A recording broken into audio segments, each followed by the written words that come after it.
लोकसभा चुनाव के परिणाम घोषित होने से पहले ही देश के जाने माने चुनावी रणनीतिकार और जनसुराज पार्टी के प्रमुख प्रशांत किशोर लगातार बीजेपी की जीत का दावा कर रहे हैं। उन्होंने लोकसभा चुनावों को लेकर जो संभावनाएं जताई हैं उससे कांग्रेस ही नहीं इंडी गठबंधन की टेंशन भी बढ़ी है। वहीं बीजेपी और उनके गठबंधन के सहयोगियों को सुकून मिलता दिख रहा है। प्रशांत किशोर ने पिछले दिनों ऐसे कई चुनावी समीकरण बताए जिससे कि बीजेपी को राहत मिल रही है, लेकिन विपक्षी खेमे में टेंशन है। प्रशांत किशोर ने दावा किया कि एक बात साफ है कि बीजेपी 370 पार नहीं पहुंच रही, लेकिन 270 के नीचे भी नहीं है।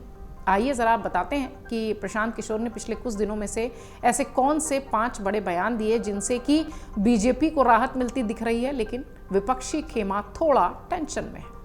दरअसल चुनावी रणनीतिकार प्रशांत किशोर इन दिनों लगातार मीडिया चैनल्स को, मीडिया समूहों को इंटरव्यू दे रहे हैं, उनसे बातचीत कर रहे हैं। इस बीच पीके ने एक इंटरव्यू में कहा कि एनडीए का आंकड़ा इस बार 400 पार नहीं रहेगा और ना ही बीजेपी 370 सीटें लाने वाली है, लेकिन यह भी निश्चित है कि 270 के आंकड़े के नीचे बीजेपी नहीं रहने वाली है।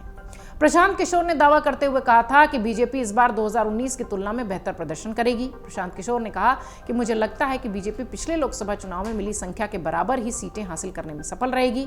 इसके साथ ही उन्होंने कहा कि कार्यकर्ताओं का मनोबल बढ़ाने के लिए बीजेपी ने 400 पार का नारा दिया था।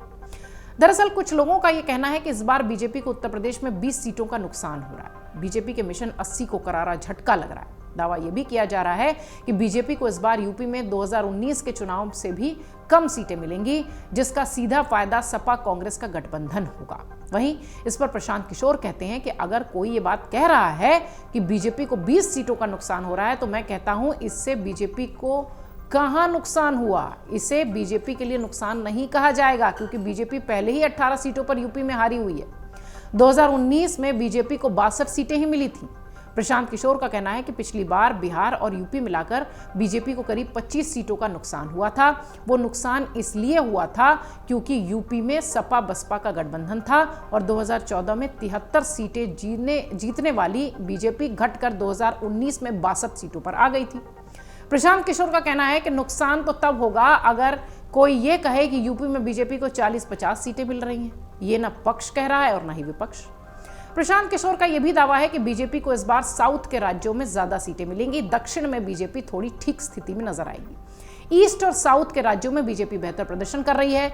बिहार, ओडिशा, बंगाल, तमिलनाडु, तेलंगाना, केरल और आंध्र प्रदेश में भी बीजेपी के पास अभी 50 सीटें हैं, लेकिन इन राज्यों में बीजेपी का वोट प्रतिशत और सीटें दोनों बढ़ रही हैं। पीके का यह बड़ा दावा। प्रशांत किशोर कहते हैं कि बंगाल, ओडिशा, असम, तेलंगाना, आंध्र प्रदेश और केरल में बीजेपी की सीटें 15 से 20 की संख्या में बढ़ेंगी। राजस्थान और हरियाणा जैसे राज्यों में प्रशांत किशोर बीजेपी के लिए 2 से 5 सीटों का अनुमान लगाते हैं बढ़ने का।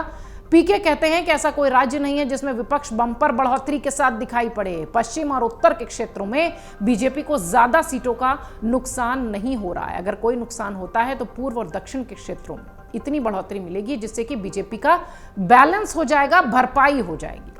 विपक्ष के कई नेता महाराष्ट्र को लेकर दावा कर रहे हैं कि वहां बीजेपी को बड़ा नुकसान होगा। इसे लेकर प्रशांत किशोर ने अपना नजरिया रखा। उन्होंने कहा कि महाराष्ट्र में अगर विपक्ष 20 से 25 सीटें भी जीत जाती है तो बीजेपी को कोई नुकसान नहीं होने वाला। अभी बीजेपी के पास महाराष्ट्र में 23 सीटें हैं, यानी सीटों की संख्या तभी भी घटेगी नहीं।